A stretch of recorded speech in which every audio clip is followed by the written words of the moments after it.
Welcome to the T&cs, Tisa and Chantal, also known as the Terms and Conditions. Hello everyone, welcome to another episode of Surviving Society presents the T&cs with Tiso and Chantal. Yo. We are joined with Jade, who is Surviving Society alumni and also co-host and co-founder of the Echo Chamber podcast, one of my favourite podcasts. Hello, Jade. Hi. We love Jade because she comes with the real talk and excellent, I think, and he thinks, obviously, analysis of class, black working classness and capitalism.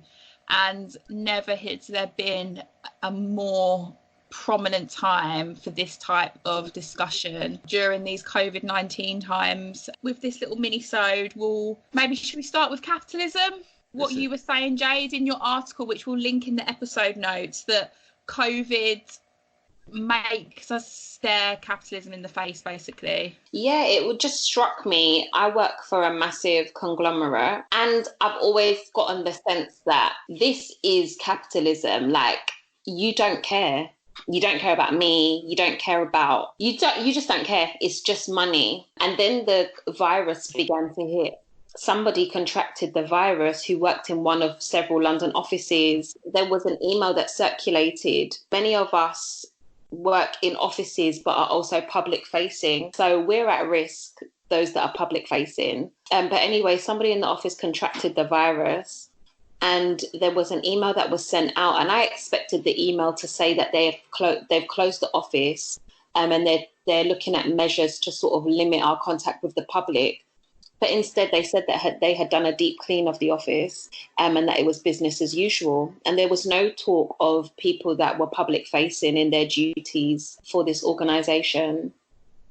And I just thought, who is doing the cleaning? And at this point, obviously, again, the government that we're under are proponents of capitalism. They also didn't take the virus very seriously. There was a lot of discourse about herd immunity. It was just very obvious. It was just really clear to me that these people just don't care. They don't care about life. They don't care about life. And that is in the face of money or capital or power. They don't care about your life. I guess what's really one of the things that's really poignant about that really powerful anecdote that you shared in the Black Ballad article, Jade, is that now we know, obviously, black and minority ethnic populations make up 13% of the population. And at the moment, 33% of COVID-19 patients are from BME groups. They're 3 times over represented within the people that have got the disease amongst the population. Now, obviously, we're all committed to breaking down ethnic categories like BME, but just on face value there, it's just fucking... I'm just so angry today. I'm so angry. Like, what annoys me is, why are people shocked, bro? Why are people shocked? Marx told you, Gramsci told you, there's about 200 years worth of history. People telling you this thing's a fuckery, right? And every time you see it in people's lives, if you want to go back in our history, our lifetime, me and you, 2008, our lifetime, 1992, you get me? These things, we know this. We know this from experience, especially as poor people, especially as marginalized people. We know this. So why are we shocked? In fact, what's the madness is we embrace it. We embrace it in the forms of our music. We embrace it. We oppress ourselves, right? So hegemony explains that. Gramsci's theory explains that. So why are people getting shocked? What I want people to do is say, "Bruh, I know this. I'm going to do something about it." But we only do something about it when the shit gets real for you. I think, though, Tiso, basically, I feel like we have always been in a position where there's been space to be gaslighted, to be told it's not actually that. But I think that this virus... it's undeniable now. It is this. You lot hate us. You hate us. You actually hate us. You actually don't care about us. You don't care if we die. And I think that prior to this virus, there was wiggle room, essentially. There was room to gaslight. There was room to lie. There was room to have these... Do you know what I mean? To future fake. No. Listen, I 100% agree. I had this argument with someone the other day, and I said, so when you're telling me about when I'm seeing 50 Cent come on TV, and he's before this, like kind of like to set the scene. So right now, actors and all that and these entertainers, you have no jobs, bro. But you've got big mortgages. So you need to remind me why you're relevant. But you're part of that system. So 50 Cent comes on, trolls people, talk shit. But you're not rapping. You're just no one. But you think you're the exception. You breathe life into that metaphor of neoliberalism. If you work hard enough, you can overcome the structure. But only one of you, two of you. And that narrative that keeps pushed, right? That keeps getting pushed. Like I said, we've been warned before. Malcolm X, the Black Panthers, they're Marxists. They understand the system, man. They understand that system. We understand that system to some degree. And I'm saying right now, like what I'm trying to say, well, I know what's gone by, but what I said on the last podcast, what are we going to do now going forward? Because the past, I can't change that. But right now, I need to enter some kind of dialogue and say to people this, right? Don't tell me about 5G, and if I tell you to prove it, you send me a Facebook post. I'll punch you. Don't send me nonsense, right? If I'm going to talk to you as an adult, give me facts. Like, listen, you talk to me as an adult. I said, listen, if you don't use facts, that's your belief. I'm not going to diss your belief, right? You can believe what you want. I guess what I would say in counter, to what you're saying, T, is number one, I think it's really quite poignant, literally visibly seeing two things that are happening. A marketing campaign that's completely whitewashing the NHS, and at the same time, BME nurses and doctors being the ones that are more likely to be on the front line right now. I know I'm not saying anything like quite profound there, but there's that happening. No, but there's also what's happening is that's we're 33%, we're 3 times overrepresented amongst the population to be infected right now. And obviously we're more likely to live in cities and in being close proximity, so that makes sense. But to just visually see, really be able to see overtly the structural and institutional racism like this in plain sight is quite difficult to take in. And then you've still got the fucking gaslighting with commentators being like, why are they always making it about race? This is affecting everyone. This is the equaliser. No, it's fucking not an equaliser because it's completely unevenly felt across the world. We know that. You see what I'm trying to say? I want people to see the truth, right? The true nature of where you are, right? So, like, in 2008, this happened before. Like, I was working in the banking industry. We caused the collapse, but we blame poor people. So it happened in front of people's faces and no one said a word. No one said a fucking word. No one's arguing. No one's saying anything. But it happened in front of you. Now, what I'm saying in 2020, people are willing to believe lies. So I understand the nature of conspiracy, right? You don't know what's happened, so you make up something to fill that space because you're not too sure of all this power exercised on you, right? It's usually power from above. So I understand those narratives, right? But I'm saying what I'm asking you to do, I'm begging you, use your reason. Sit there and before you open your mouth, take 10 seconds. But you're not taking them 10 seconds, you're just running your mouth. And when I say something to you, you're like, oh, T, but you're part of but you don't, but shut your mouth, blood. Chantal, what you were saying, it's a watershed moment in that this is just undeniable now. Maybe we will rally now. Maybe now we will rally. Maybe now we will see things for what they are. See things like what's really, really, really going on. And it's a shame that it's death that is forcing us to do the things that need to be done, educate ourselves and rally. I guess the problem with that, what I'm going to say is a slight utopian view, is that Black and brown people, even if you are marginalised, even if you're part of that 33%, the law of structural whiteness, even if you don't benefit from that, just seems to secure the bag people. What I'm getting at is I think that there is obviously there are some Black people, even us here in this conversation, like in terms of our level of qualification, fair enough, the things we want to do with our qualifications and the things we've achieved aren't to accumulate masses of wealth. Do you understand what I'm saying? We don't necessarily want to do that. But there are people who have followed a similar trajectory and have decided that they do want to amass wealth. And I'm really hoping that this is going to be a watershed moment for them to see that it is pointless. I really believe in being able to thrive. I believe that we ought to thrive as a people. I think everybody should have the opportunity to thrive.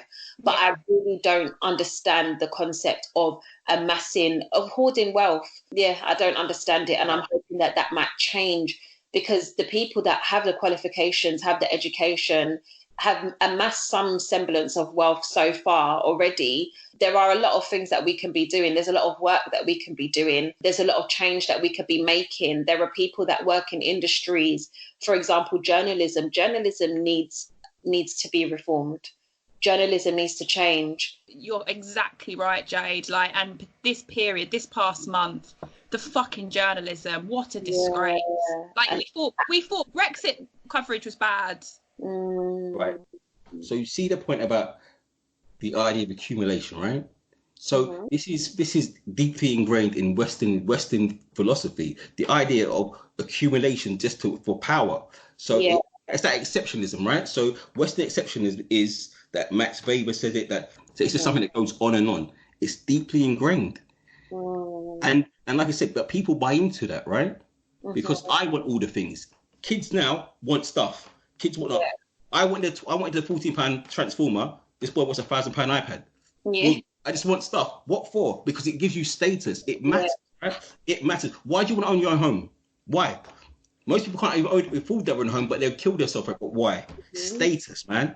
So there's other reasons why that exists. So we need to go back to the very fundamentals and understand that we've tried communism, failed. We tried fascism, failed. Neoliberalism is failing everyone. We need to understand what, if we're going to do anything, replace it with. We really need to think about that, because we tried all these others and they've all failed us. So what are we going to do? But you need to be brave. But no one's got the guts to be that brave, because it means you lose out. People at the top lose out. I'm not even going to pretend that I've got the answers. No one has. I'm not good at. No one has, man. But that's what it means. It means going back to the drawing board. But no one's got the guts to do that. Why? Because it means companies with vested interests lose money. And like you said, you work in a machine, right? And what matters? Profit above everything.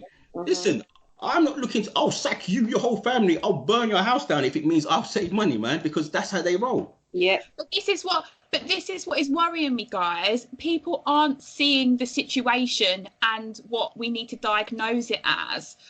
What I mean by that is I've got peers and friends and family that are coming to me, talking to me about the situation. Oh, I've lost my job. I've been furloughed. I've got this. I've got that. Like, no, loads of people have so much uncertainty. This is across working class and middle class divides. And they're seeing it as purely related to COVID only. And I'm like, guys, this is capitalism. Like, why? How can people treat people like this? How can they just lay people off? How can they do this? How can they do that? Capitalism. But do you know what as well? I think I have a lot of sympathy for the people that I can see from like maybe my aunts, my mum, my grandmother, they don't have the capacity or particular resources to engage with these sorts of things. They live in survival. Yeah. They've lived a life of survival. Survival isn't being able to sit down and engage with a book. Me and my cousins are probably the first generation to be privileged enough to have that choice, to be able to engage. Do you understand what I'm saying? And to look into things far more deeply, to come slightly out of survival. That's what I mean about this generation. We have the opportunity to come out of survival to some degree. There are some of us, and to look deeply at things, and then to work diligently to start to transform that structure. And in whatever capacity you are in. Do you understand what I'm saying? So even if you're an entertainer, your work may be to entertain, but your work is also to change structures also in that entertaining. What you're saying is true, and this is why I get annoyed at people. You're the first generation from our background. We've got an advantage here, right? That our parents didn't have. We can implement stuff, because other parts of the world, they don't have that opportunity. You're doing what you're told. If you're in China, you're doing what you're told, right? But right now, you have a possibility. We have that possibility. But instead of embracing or taking that chance, bro, you want to be a dumb and you want to just jump into Facebook as your news feed. But this is what I mean, though, as well, T. So, like, it's not all of us that have that opportunity. There are some people that are still living in survival. I think if I made particular choices earlier on, I would also still be living in survival. And so what that carries, like, Facebook would be where I'm getting my information from. Do you understand what I'm saying? Like, no, I get that, but what I'm trying to say to people is this, right? My friends will tell me all the time, T, you're too political, it's too political. But now you're seeing the state, right? Now you want to be political. When you had that chance, right? You had the chance to engage, and whatever level you engage, because engagement means different for different people. So I'm not saying everyone has to be an activist, because it means different things to different people. But you have to be involved, right? You can't just choose when you want to be involved, because everything is political. Everything. Yeah, I agree. So how you're living life on the street is politics, right? Because that policeman's going to come up to you, but you know the street, right? You know how it rolls on the street. So, but you're choosing to pull yourself out because, you can't do nothing. But now you wasted all those opportunities, and now you're fucked, because everyone's fucked. But because remember, apathy is a political choice. Boom. That's the rating. Boom. Aaron and a rating of Bonda. You were saying as well that you were angry about the statistics and whatever. I just wanted to also say that even that, COVID-19 is the surface. Why are we overly exposed? Why are we dying at a higher rate? Because of all of the socioeconomic realities that we live with and have lived with from we got here. You know, the overcrowding, the shit living conditions, the shitty jobs, the lack of education, or the being sort of ostracized from certain spaces and therefore not having the opportunities. I think this is such a significant time, and I wish that I had I'm finding myself just like maybe embracing stillness a bit more in this time. But I wish that I had the motivation, and maybe it will come in the weeks to come, to really write, because I feel like this is a historical moment. I don't think that there's going to be anything like this in our generation or in our lifetime. What I would say to you, Jade, is I completely agree. Like, the socioeconomic stuff is just really, it's just there, isn't it, in plain sight. Like, it's not just about contracting COVID, it's about living conditions, space, just physical space, mental space. I think it was this morning I was reading Omar Khan, who's director of Runnymede, was tweeting some statistics about Pakistani, Bangladeshi and Black working class households being substantially impacted by poverty, and of course more likely to have family members and people close to them that are likely to have COVID. But equally, if they don't have COVID, then they're likely to be in situations where the implications of COVID are going to be affecting them big time with regards to mental and physical space. I think that, like what we've been saying over the past few weeks to our listeners, like, don't put pressure on yourself to produce stuff. Like, make sure that you give yourself space to just feel what is happening right now. But when you do feel like you can talk about or write your thoughts about what's happening, if you can't actually write it, maybe record yourself. This goes to our listeners as well. Like, it's something that I do as someone with dyslexia, dyspraxia, ADHD. I record myself on a dictaphone or on your phone. Like, even if you're doing like an audio memory or a diary of this time, definitely when you've got the space, Jade, because you're such a brilliant orator and writer. What's concerning me is that everyone's focused on the virus, right? The virus is a baby. What's coming next? The economics of it all, right? Given the socio-economics that you just said, Jay, no one's prepared for the downturn, right? Because what we've just effectively, the world's done is paused economies. No, that's never been done in history. Paused economies, right? So they're losing trillions a day. So I looked at Samsung's earnings, Samsung's quarterly earnings for last year, right? So this company's earned 4 trillion in a quarter, 4 trillion pounds in a quarter, right? That's for 2019. So these people are prepared for this, right? But I'm telling my people, like, I can't tell you to stop stabbing someone because that's a minor. That's nothing to me. I'm looking ahead at these elites repositioning themselves, right? Elites are repositioning themselves because they understand the nature of it, right? Now, I can't sit there and say to you, because I'm not any exceptional, but I'm just taking that time, man. And I don't do anything exciting. I just go on the internet and read boring stuff. And like I said, these people are not looking at what's happening. So why is this the 5G thing, all the big thing at the moment? You're buying into the misinformation from America about China, because China are killing it. Even though they've got their own problems, they're positioning themselves in a way that they're gonna try to take over. because they understand that Europe and America, there's a problem. There's a vacuum, right? I feel like that's a different conversation that I would love to have, the China conversation. Now, honestly, because I think I think everyone is mad in it. Everybody's mad. But have you seen the call for reparations from them? No, what they saying? Say that. Tell me this one. Tell me this one. Tell me this one. Come on. No, it's not funny. I probably don't find it funny. Oh, well, tell me. They're calling for reparations from China over the coronavirus. Oh, yeah, of course, obviously. On like ITV and Sky and all this stuff. People just being so blatant, like they owe us compensation. Fuck them. Right, guys, we're gonna have to. But no, go on. That's another one. That's another show. We're gonna have to. I like this one. I catch you on that one. That's a good one. I like that. That is a good one, Jade. Jade, thank you so much for joining us for that. Your words are always so brilliant. Everyone, listeners, we hope you're doing good. I'm vexed today, but I'm sure I'll be a little bit better next week. T, how you feeling? You know what? Because I can't be on TV on the internet. Matrix for a bit. We will see you again next week, and thank you so much for supporting us. Thanks, Jade. Bye, guys.